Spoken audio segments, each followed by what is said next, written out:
అండి, welcome to మాన్సిమన్ kitchen. ఇవాళ మనం healthy and tasty palak fry చేసుకుందాము. ఇక్కడ నేను ముందుగా ఒక కట్ట వరకు అయితే పాలకూరకు తీసుకొని క్లీన్ గా కట్ చేసి పెట్టుకున్నాను. అలాగే హాఫ్ కట్ట మెంతెం కూర కూడా తీసుకున్నాను. ఇప్పుడు మనం ఈ రెండింటిని సన్న సన్నగా కట్ చేసుకొని పెట్టుకుందాము.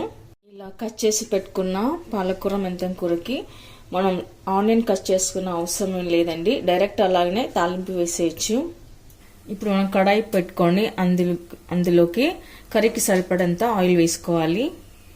ఇప్పుడు ఆయిల్ హీట్ అయిన తర్వాత మనము సన్నగా కట్ చేసి పెట్టుకున్న క్యాష్యూ నట్స్ వేసుకోవాలి.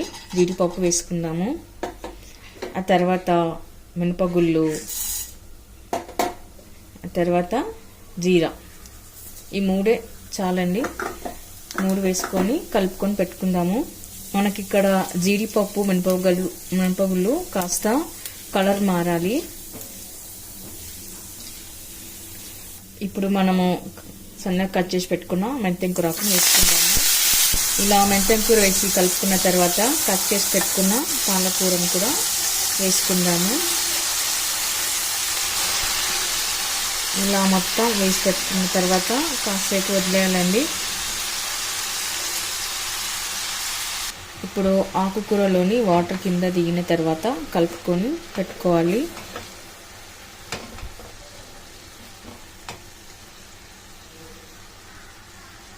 ఇలా అంతా కలిపి పెట్టుకున్న తర్వాత ఇందులోకి కొద్దిగా పసుపు, అలాగే దంచి పెట్టుకున్న 4-5 వెల్లుల్లి రెబ్బలు కూడా వేసుకోవాలి.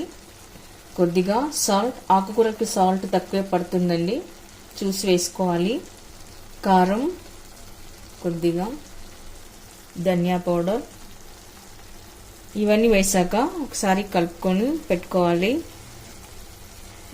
ఇప్పుడు మనం ఆకుకూరలోని వాటర్ అంతా ఇంకిపోయే వరకు మూత పెట్టేసుకొని మగ్గించుకోవాలి. పాలకూరలోని ఇలా వాటర్ అంతా ఇంకిపోయి దగ్గర పడే వరకు మనం మధ్య మధ్యలో కలుపుతూ ఉండాలన్నమాట. అడుగంటకుండా ఇలా కలుపుకొని పెట్టుకోవాలి. మొత్తము దగ్గర పడ్డ తర్వాత ఆయిల్ అంతా ఇలా వదులుతుంది చూడండి, పక్కకంతా ఆయిల్ వస్తుంది. అలా వచ్చినప్పుడు మనకు పాలక్ ఫ్రై పర్ఫెక్ట్గా అయినట్లు. పాలక్ ఫ్రై చేసుకోవడం చాలా ఈజీ అండి, చాలా సింపుల్, ఈజీ. 5 to 10 minutes లోపల మనం చేసేసుకోవచ్చు. అప్పటికప్పుడుకే చేసేసుకోవచ్చు. ఈ రొట్టెకి, చపాతీకి, రైస్కి అయితే ఇంకా బాగుంటుందండి. కర్రీ ఫ్రై అయితే రెడీ అయిపోయింది. ఇప్పుడు సర్వింగ్ బౌల్లోకి అయితే తీసుకుందాము. చూసారుగా ఎంతో ఎమ్మీగా టేస్ట్గా ఉండే పాలక్ ఫ్రై అయితే రెడీ అయింది. మరి మీరు కూడా ఒకసారి ట్రై చేయండి. మీకు ఎలా కుదిరిందో కామెంట్స్లో పెట్టండి. లైక్ చేయండి, షేర్ చేయండి. Thank you for watching.